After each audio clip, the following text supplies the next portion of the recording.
Hey guys, this is Nathan Fair here to show you how to expand your hard drive capacity within your desktop. It's for my personal computer hardware class at NCTC. Nathan Salver is the instructor.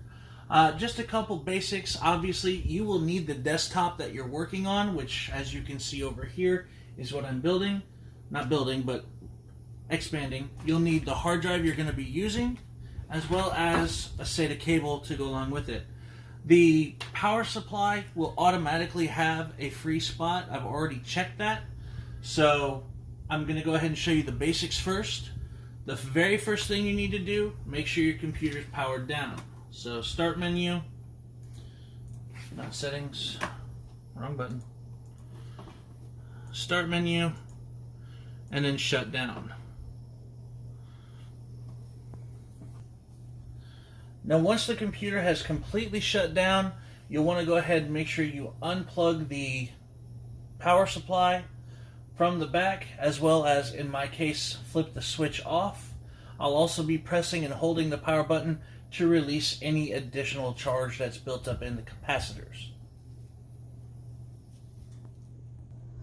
Alright, so the computer is currently powered off. I'm going to be unplugging everything from the back end so I can move it to my workstation. Disconnecting the power cable, disconnecting the adapter for the VGA cable,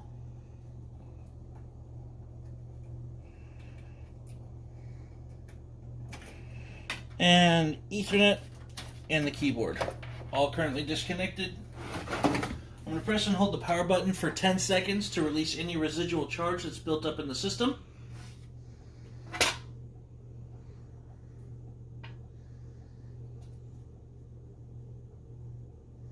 And while this is going on, just to let you know, I'm going to be using a 6 terabyte hard drive to add additional storage space within the desktop itself, thus giving me a total of 11 terabytes, which I will use for media storage as well as some other things that go along with some colleagues of mine I work with.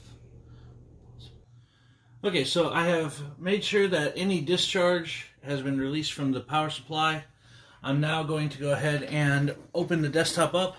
Before opening any desktop though, it's always advisable to have your electrostatic discharge bracelet in place. Does this not switch? Okay, so before opening any computer, you should always make sure you have your electrostatic discharge bracelet along with its cable so you can hook it to your desktop case, so that way there's no possibility of damaging your motherboard or any of the other components.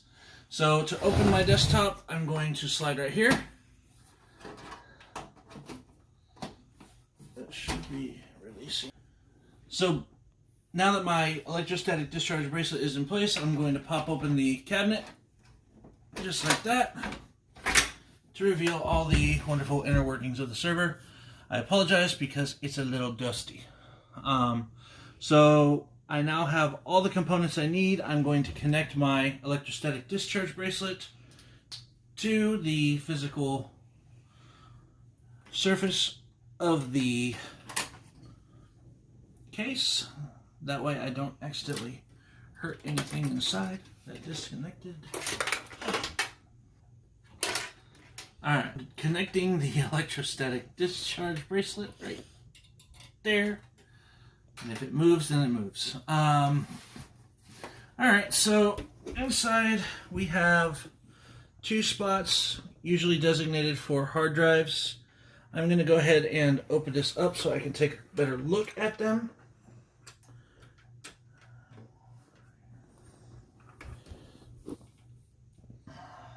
Okay, so looking over everything, I don't see an additional spot to put a new hard drive.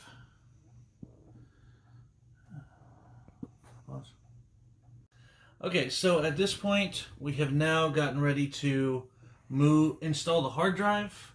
The power has been disconnected, any residual power has been released.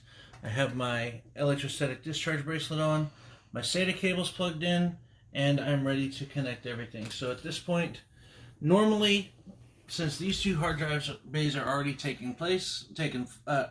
they're full, then I can't put another hard drive over here. There's not another spot. If I open this up, it's all completely flat right here. There's no other spot. So what I'm going to do instead is I'm going to put this hard drive above my optical drive. This is going to allow me to rest the hard drive on top of the optical drive, as I don't have a 5.2 to a 3.5 adapter. It's always recommended that you get the adapter. In this case, I'm going to go without. It's a risk I'm going to have to take. So, on my hard drive, you'll see that you have a SATA cable as well as a power cable.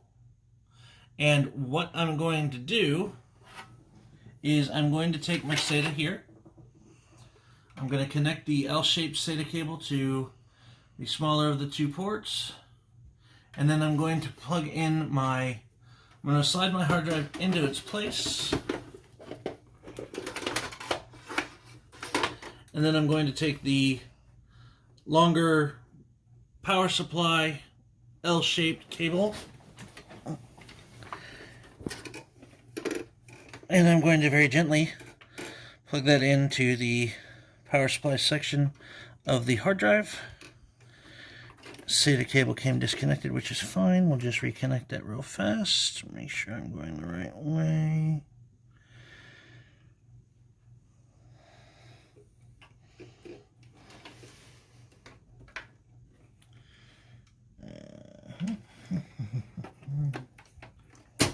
Nope, that wasn't good. Nope, it was not good, but that's okay. We'll just connect it back in. And then connect.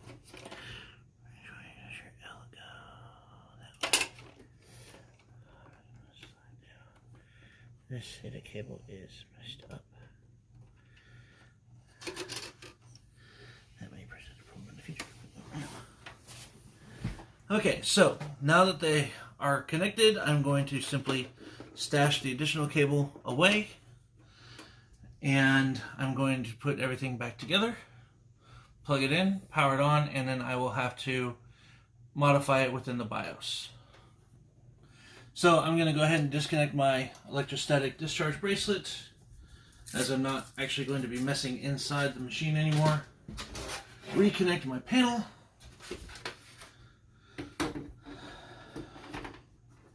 Lots of dust. Very dusty. To be fair, it's probably been a very long time since I've actually cleaned this thing.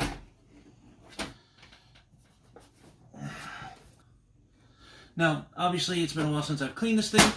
That's going to be a video for another time. Alright, so now I'm just reconnecting everything to the computer, back where it was originally.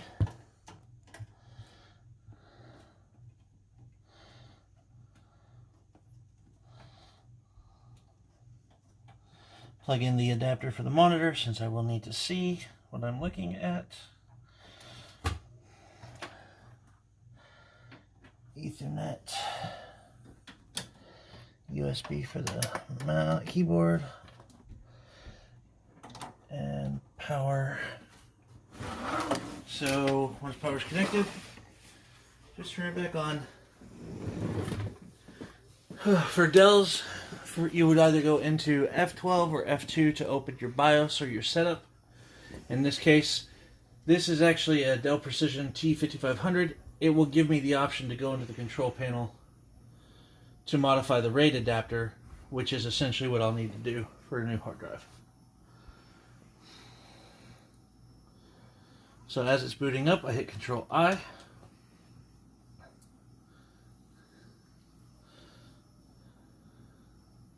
Ready? Go. Okay, so I'm going to power it back on, and from here I'm going to need to go into the BIOS, enable the SATA port that I just connected to the new hard drive, and that way I'll be able to go into disk management and activate the hard drive as a storage system. So here I'm going to power it on. Give it a couple seconds to boot up. Now remember, with Dells, to get into setup or BIOS, you're usually going to use either F12 or F2 on your keyboard. For HPs, it'll be F10 to enter the BIOS, which are usually just the main ones you'll want to work with.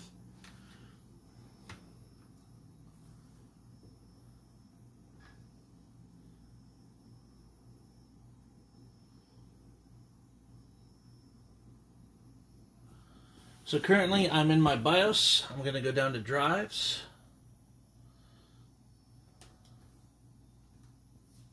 We're going to go down to,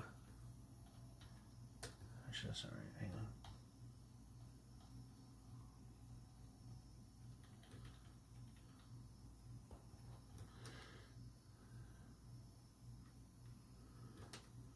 on. So I'm going down to my drive section.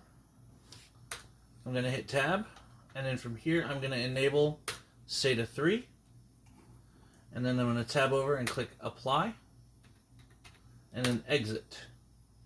From here the computer should reboot.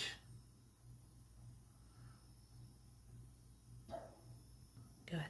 Once the computer gets rebooted, I'm going to go back into the RAID function just to make sure that the drive is recognized by the motherboard.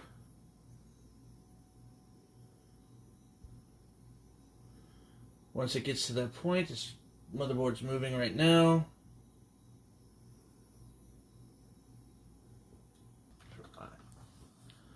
Go. So as you can see, the new Toshiba drive is in fact showing up correctly, which is fantastic. So here I'm going to press number 5. Are you sure you want to exit? Yes. And we are going to boot into Windows now.